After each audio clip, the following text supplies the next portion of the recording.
Assalamualaikum warahmatullahi wabarakatuh. Halo kawan-kawan, selamat siang. Perkenalkan, kami dari PMR Wira, SMK Negeri 7 Surabaya. Saya Muhammad Ariandra Sabri Bagaskara dan saya Muhammad Haidar Rahman. Jadi teman-teman, bagaimana kakak kalian? Apakah kalian baik-baik saja? Kami harap kalian selalu sehat dan jangan lupa untuk menjaga kesehatan. Baiklah, jadi pada hari ini saya akan mempresentasikan materi pertolongan pertama pada bagian penilaian korban. Dalam penilaian korban, banyak yang bingung apa yang harus dilakukan ketika menemukan korban. Jadi, tindakan dari penilaian korban terdiri dari: pertama, penilaian keadaan. Saat kita menemukan korban, hal yang pertama kali kita lakukan adalah memastikan keselamatan penolong, penderita, dan orang di sekitarnya. Tindakan berikutnya adalah penilaian dini. Pada saat menangani korban, kita perlu menentukan kondisi penderita. Secara umum, seperti kesan umum yang digunakan untuk menentukan apakah penderita merupakan kasus trauma atau kasus medis. Yang kedua, memeriksa keadaan penderita yang terdapat 4 tingkatan. Yang pertama, awas, dan yang kedua, suara, dan yang ketiga, nyeri, dan yang keempat, tidak respon atau dapat disingkat menjadi ASNT. Kemudian, kita juga perlu memastikan jalan nafas terbuka dengan baik, seperti berikut. Setelah jalan nafas berjalan dengan baik, maka penolong harus menilai pernafasan dengan cara lihat, dengar, dan rasakan. Lalu kita akan menilai denyut nadi penderita, tapi kita harus melihat kondisinya. Jika korban sadar, dapat dilakukan dengan meraba nadi di pergelangan tangan. Dan jika korban tidak sadar, diperiksa di bagian leher. Dan jangan lupa untuk menghubungi bantuan atau rujukan. Tindakan selanjutnya adalah pemeriksaan fisik yang melibatkan penglihatan, perabaan, dan pendengaran. Kita juga perlu menentukan tanda-tanda pada bagian tubuh seperti perubahan bentuk pada tubuh, luka yang terlihat jelas, nyeri yang dirasakan oleh korban, bengkak yang ada pada tubuh korban, atau disebut dengan istilah PLNB.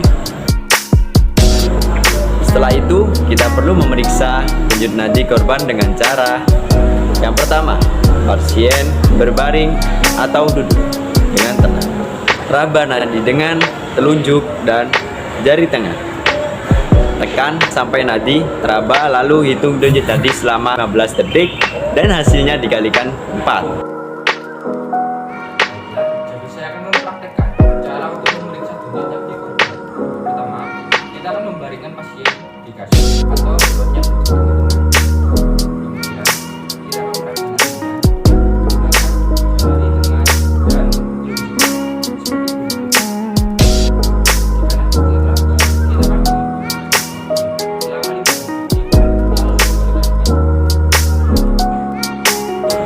Setelah mendapatkan hasil, kita membandingkan hasil nadi dengan denyut nadi berikut. Untuk bayi, yaitu 120-150 kali per menit. Untuk anak-anak, 80-150 kali per menit. Dan untuk dewasa, 60-90 kali per menit. Kemudian, kita akan memeriksa pernafasan penderita. Jika penderita sadar, jangan sampai penderita tahu ketika kita menghitung pernafasannya. Dilakukan dengan cara berikut. Pertama, kita menggenggam tangan penderita, lalu letakkan di atas perut atau dada. Amati gerakan naik turunnya. Satu pernapasan adalah 1 kali menghirup nafas dan 1 kali mengeluarkan nafas. Hitung selama 30 detik, lalu dikalikan 2. Baiklah, saya akan mempraktikkan cara memeriksa pernapasan korban. Jadi yang pertama adalah kita harus membaringkan korban di atas kasur atau membuatnya duduk dengan tenang. Kemudian kita akan menggenggam tangan korban seperti berikut, lalu tempelkan pada bagian perut atau dada. Kita akan menghitung pernapasan korban selama 30 detik, lalu dikalikan 2. Kemudian bandingkan hasilnya dengan frekuensi berikut. Untuk bayi 25-50 kali per menit, anak-anak 15-30 kali per menit, dan dewasa 12-20 kali per menit. Dan yang terakhir adalah melakukan pemeriksaan suhu.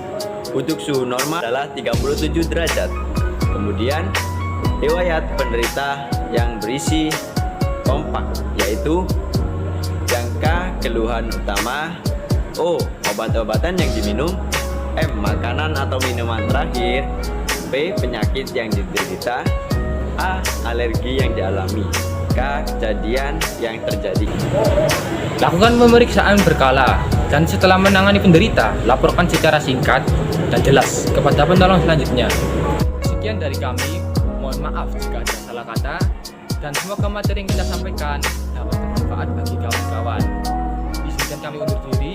Assalamualaikum warahmatullahi wabarakatuh. Salam manusia.